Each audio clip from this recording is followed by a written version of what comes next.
Hello, lovely people. I welcome you once again to Bright and Clara's channel.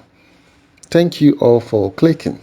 This is episode 6 on Madam Lisa and Mr. Landon's project. So this is a 3-bedroom house that we are putting up for Madam Lisa and Landon. This estimate as shown on the screen, it's $55,772. This is for a 3-bedroom. We are putting up the entire structure. There's going to be a slight rooftop on the right hand side. Okay, so on the right hand side, as you can see on the top, is a concrete slab. So that concrete slab is taking iron rods, boards, and cement and all of that. If not, the price would have been a little bit down, you understand, because of that slab we have there. And then also everything boils down to the size of it. It's a beautiful 3-bedroom house. In case you need one, contact the architect, Jonathan, on the screen. Okay, he's a fine architect, okay, and he will get you a beautiful design. Today we are putting up a fence wall for Madam Lisa and Landon. So the fence wall estimate is as shown on the screen. The entire estimate covers a 2-plot. There are going to be pillars. After every 10 feet there's a pillar.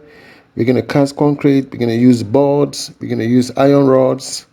So all put together you have $12,759. Okay, $12,759.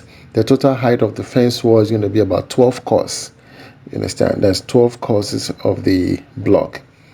All right. So in your view, my foreman, Mr. Christopher Adede, they did the setting out of the fencing where the gate is supposed to be. Okay, we have the pedestrian gate and then the vehicular gate. So all have been designed based on the client's preference.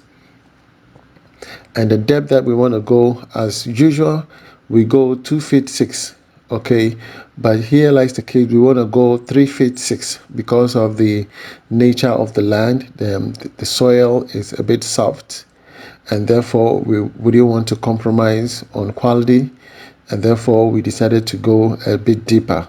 You understand? So once they start digging up the trenches, you're going to see how they dig the trench and what was the depth at which they went. You will see everything in the video. So putting up a fence wall is no cheaper. It's quite expensive. It depends on what you're looking for. You understand? Yes, some people would prefer to have reinforcement in the fence wall. Some people do not want reinforcement.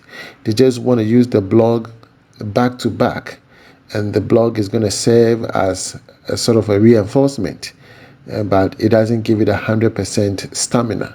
You understand? Yes. So people do that temporarily, and then in the future they have to remove the blocks and put a reinforcement.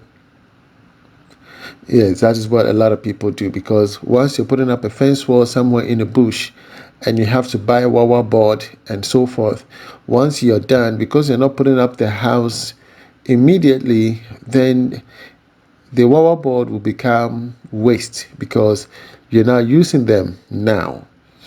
You understand? You're not using them now. So that is why a lot of people take away the wire board when they are putting up a fence wall. Are you with me? And for me, I think that is a good idea, because whichever way it is, whether you do with a reinforcement now or you do it later, it's all going to come with a cost. Because if you buy the wire board now and you don't do anything with the wire board, it's just the same as you doing the blocks back to back and then later having to break them down and then do that of a reinforcement. So I think the cost is both ways. So it's better you buy the wire board, do the reinforcement now, and then find a better way to discard the wire board, since you're not going to put up a house now. I think you can sell the wire board. Yeah, I think that makes a lot of logic than you not buying the wire board and using the block as pillars, which I believe in the near future you're going to get rid of. You understand? So you see how wide and the depth of the fence wall. Quality is important. Are you with me? Quality is important, and therefore I wouldn't want to compromise on the quality that we are giving to the client. Quality is very, very important. And so make sure that the digging of the trench is very deep. If you notice that the soil is a bit soft, make sure the fencing goes deeper, because more people go like, oh, it's just a fence wall. But it's more dangerous to have a fencing that is not safe, because you're going to be walking in the house, you're going to have kids around, you're going to have people coming to visit, you're going to be parking their cars. And if you don't have a good fencing and there's a strong wind, it's a heavy rainfall, a heavy downpour, it can break down the fencing and it's going to cause a lot of havoc. You understand? And that's a health hazard right there, because you don't know when you're going to have a kid running out around the house and the fencing is going to fall off and fall on your child or your baby or the visitor or perhaps the car that you have around. You understand? So for me, it is important to pay attention to the quality that you want to provide. In the meantime, we are pouring water on our footings. Okay, we are pouring water on our footings, and as you can see, we're making sure that for constantly 1 week we kept pouring water. We kept pouring water constantly for 1 week, just to ensure that, or just to ensuring that the laterite settled down properly. You understand? Yes. And as you can see, there's a whole lot of cracking here, and it had settled properly.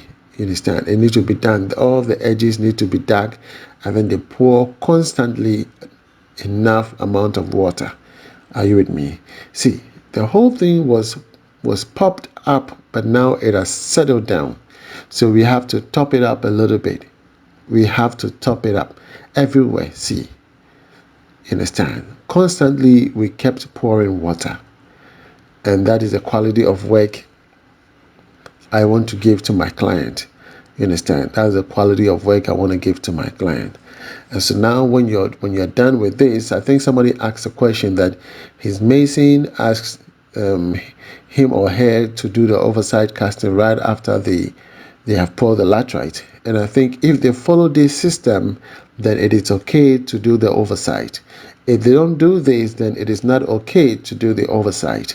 You understand? Because constantly you have to pour water and ensure that it settles down properly, so that once you do the overcast, there's not going to be knocking underneath. Because once you don't pour enough water and you do the overcast, with time the laterite is going to separate itself from the concrete underneath. The laterite is going to separate itself, and when that happens, your concrete is going to sink in. If it sinks in, it means that that portion will swallow, or it will sag in, or you hear some sounds when you're walking on it because there's a hole underneath. You understand? And I think that is wrong and bad craftsmanship.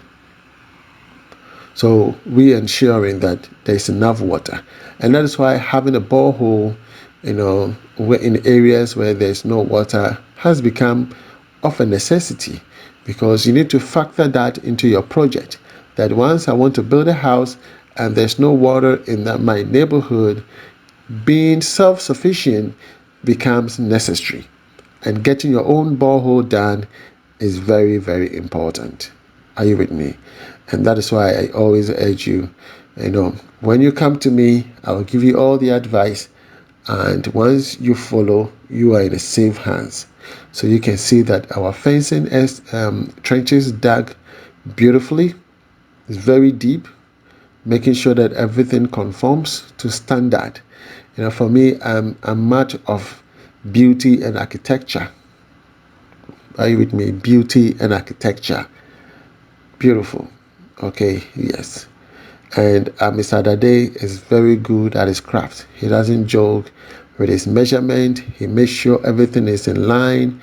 Our digging, the depth that we want to achieve. So beautiful.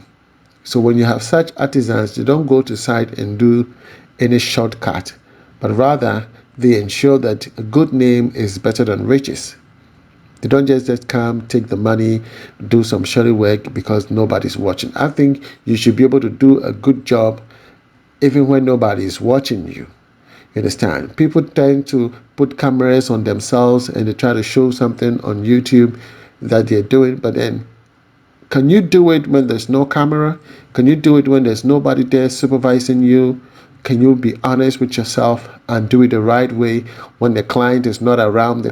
The client might be in Europe, America, China, and they've sent you money to do some work. Can you do it the right way without anybody being there?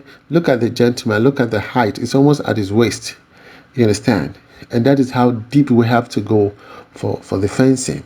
It is very, very important. So, it's going to take a lot of blocks. Yeah, but we're looking for quality. Yeah, it's going to take a lot of blocks, but we want to make sure that the client is safe, and anybody that comes around and see the kind of work we're doing, we are going to be recommended. And also quality is what I'm looking for. You understand? Quality. Because I hate it when people have to come and say, Bright, your artisan did something and we're not happy about it.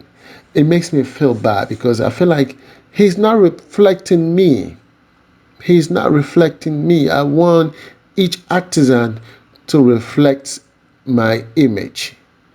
That what I preach, what I say on the channel is exactly what you're doing. Because I don't want to have someone doing something different from what I'm saying. No, I don't like it. I don't like it at all. So I believe you're all seeing this for yourself.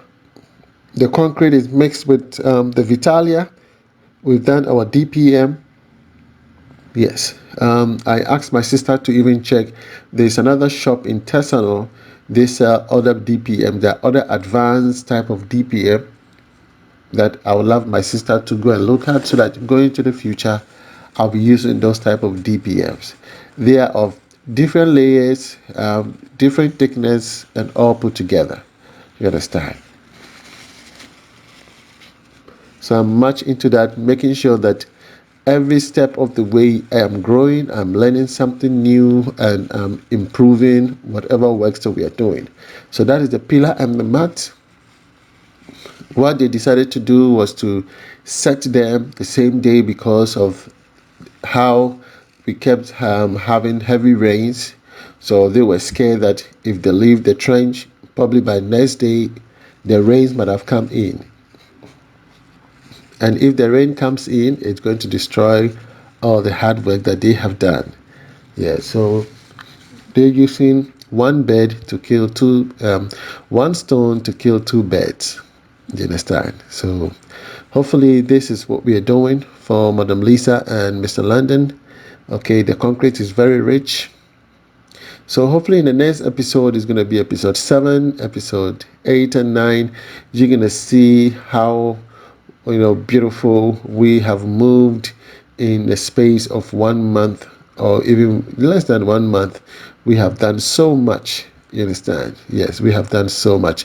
I only want to, divert to other videos. I don't want to share the same video constantly every day. But I feel as though someone is watching and would want to pick a clue from it. So next time I'm going to stick to one video. Make sure I'm through with that video, move to the next video. Or let me know what you think. What would be the best option? That I share a video and move to other projects and share so that it doesn't become a one-way video. You understand? And I think that is also being diversified. Are you with me? Sometimes people get bored watching the same video all the time. So let me know your thoughts and your comment in the comment section. Okay, if you love this video, please give it a thumbs up, subscribe if you've not.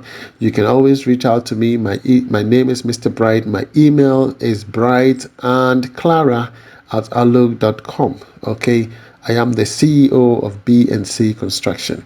From me to you, shalom. God bless you wherever you are. Bye-bye.